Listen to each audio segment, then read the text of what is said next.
So g'day, how you going? And yeah, I know I talk a bit weird, talk a bit country-ish, but you know, I look like a bloody yuppie. But anyway, today we're talking about the banknotes of Nicaragua. So I do have a few, but this is another hyperinflated currency. And when I say that, I said at a certain time, in this case in the 80s, they had hyperinflation. So since the 1980s, they've actually had 3 different currencies. So, you know, people were complaining, oh, America, Australia, UK are going to have hyperinflation. You just don't know what hyperinflation is. I don't know, I've never been through it. You know, so we've got quite a few, got 1,000. This one's an overprinted banknote, so that's another feature of hyperinflation. Overprinted for 100,000 Cordobas. Yes, and that is the currency of Nicaragua. I've showed their coins, so I think it's 1 Cordoba equals 1 centavos, 100 centavos, should I say? And they haven't issued a 1 centavo for coin for quite a while. They have issued a banknote, so this is the 1991 issue. This is part of the current series of denominations that they issued, and it's part of the current currency that they use. So currently now all their banknotes are polymer, so this is a plastic one. So let's get to it and we'll have a look at these banknotes. So anyway, I'm going to show these banknotes in order of the time period. So with the first Cordoba, which was issued in 1912, we only have 3 denominations, so one of them is an overprint. So this is a 2 Cordoba, so dos Cordobas, and if you have a look at the fine print there, it shows you the time period that this was printed. So this is a 1972 banknote. Because it's 1972, it will cost a bit more than the banknotes issued in the 80s and 90s, or some banknotes anyway. As you can see, it has the Central Bank of Nicaragua, so Banco Central de Nicaragua. So you can just say that Banco is bank, Central is central, D is of, and Nicaragua is a country. And do we have any watermarks? Yes, we do. What's a watermark?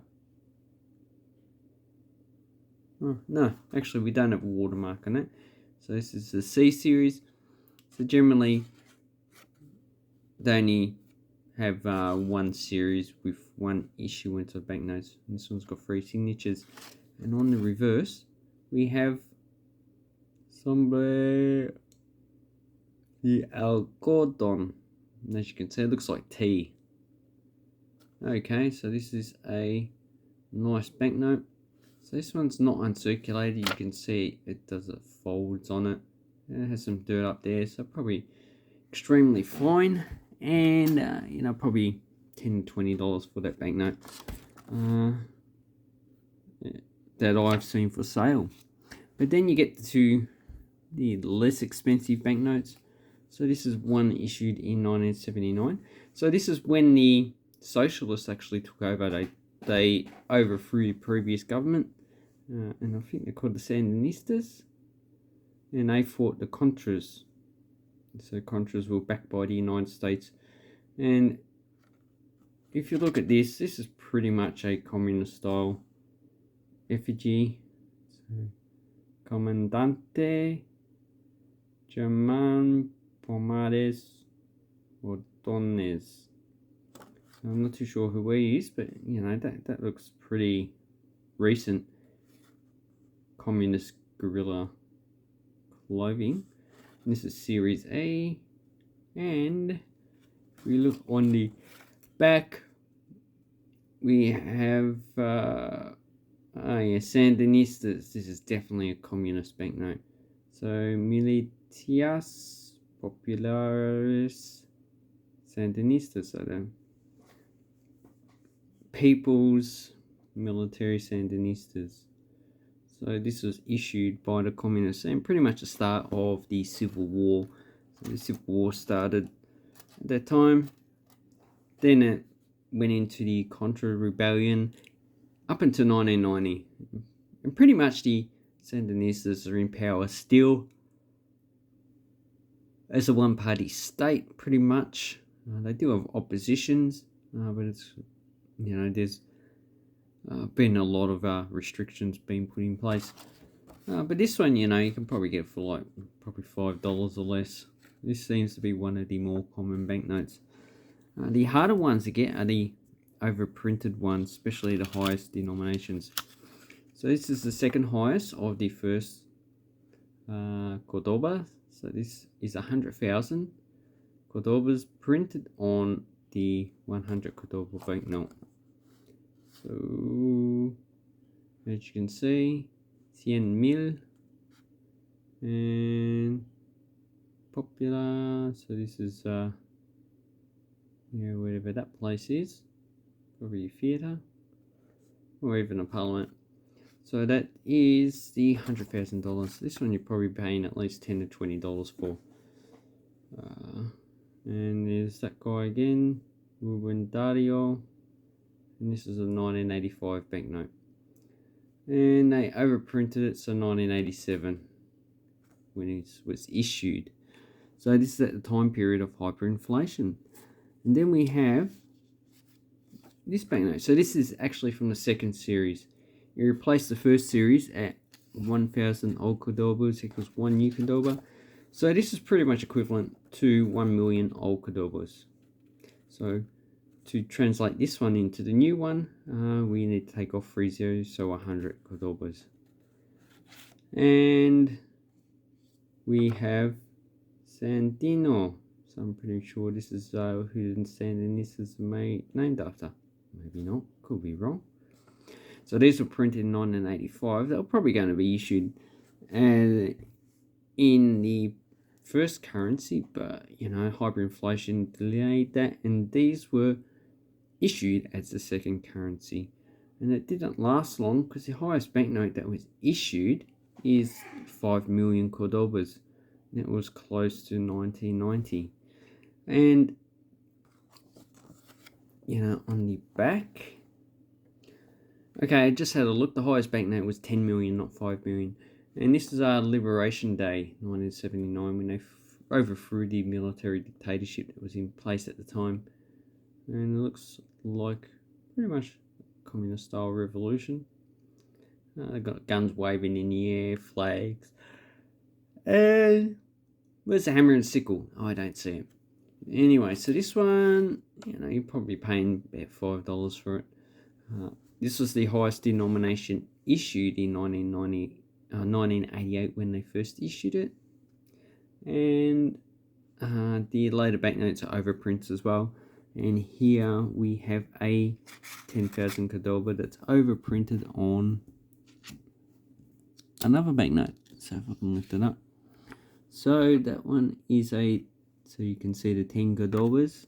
So these are the two banknotes issued as the first series of the second Cordoba. And this is a 10,000. This was replaced with the current currency at a rate of 5 million Cordobas equals 1 third Cordoba. So it gets a bit confusing because they name the currencies the same. But these banknotes overprint because they weren't in circulation very long, are a bit harder to get, so at least $10 to $20 for that banknote. And here we have a parade of the Sandinistas again, which is going with the theme of the 1000 of Revolution. So then in 91 they issued the new Cordoba. So this is the lowest valued banknote and the only one I have of this series. And the highest banknote of this issued for circulation is the 100 Cordoba. But they did issue or print a 500 and 1000 Cordoba banknote, but they're pretty scarce to get, so they're the ones to look out for if you can get one for a reasonable price. So as you can see, this one has Mr. Cordoba, in which the currency is named after, and he was a Spanish governor of the region. Well, could could be wrong about that. I didn't even bother looking up who the hell he was. So this one's printed by Harrison and Sons Limited. And this one you can probably get for at least $1 or $2. Should be able to get a whole set of centavos for, you know, under $10. They're not that hard to get. And this is the current banknote. So the lowest denominated banknote in circulation now. But they also issue a coin of this denomination as well. So I'm not too sure which is more popular in circulation, but the coin was minted in 2007, and this one is dated 2014. You can see the date down there. And they've also printed another one in 2019. So this is Puerto Salvador Allende in Managua, so port in Managua, the capital. And we have some palms. We have this see-through window here with our micro printing. So there's also micro printing in the background. And this should also have UV. And then we got a D10. There's the watermark. And on the back, we have La Vequila, Patron Saint Festivals of Managua. Alright, okay, Festillas, so festivals, Patronales, Patron de Managua. And as you can see, so we're talking about that image there, the mask, not the actual woman. She probably represents and puts the mask on the face. So it looks a bit scary actually. That does look scary, it looks creepy. Not her, she looks alright. Yeah, but, you know, that's a nice green banknote. Usually I don't like green as banknotes, but with this one, with green and yellow, they've done quite a nice job. So the current banknotes of Nicaragua are quite nice. And they go well with neighbouring countries like Costa Rica. Their banknotes are quite good. El Salvador, well, they use the US dollar, so their banknotes are crap. Then we have Honduras. No, their banknotes are quite old, and they're also disjointed. Different issues over different periods. Guatemala, yeah, their banknotes are quite old, but they're alright. Anyway, so this one you can probably pick up for less than $10. I think the exchange rate's about 5 to 10 Cordobas. I think 5 Cordobas equals $1 US. Might have gone down because of the problems with the world, but you should be able to pick this banknote up for less than $5. Anyway, those are banknotes in Nicaragua. If you've never heard of the country, well, now you have. They're actually quite a nice series, and I encourage you to at least look at the country. Anyway, I'd like to say thank you very much and have an awesome coin and banknote collecting time. Give it a thumbs up, subscribe to my channel, and shall I use the scissors?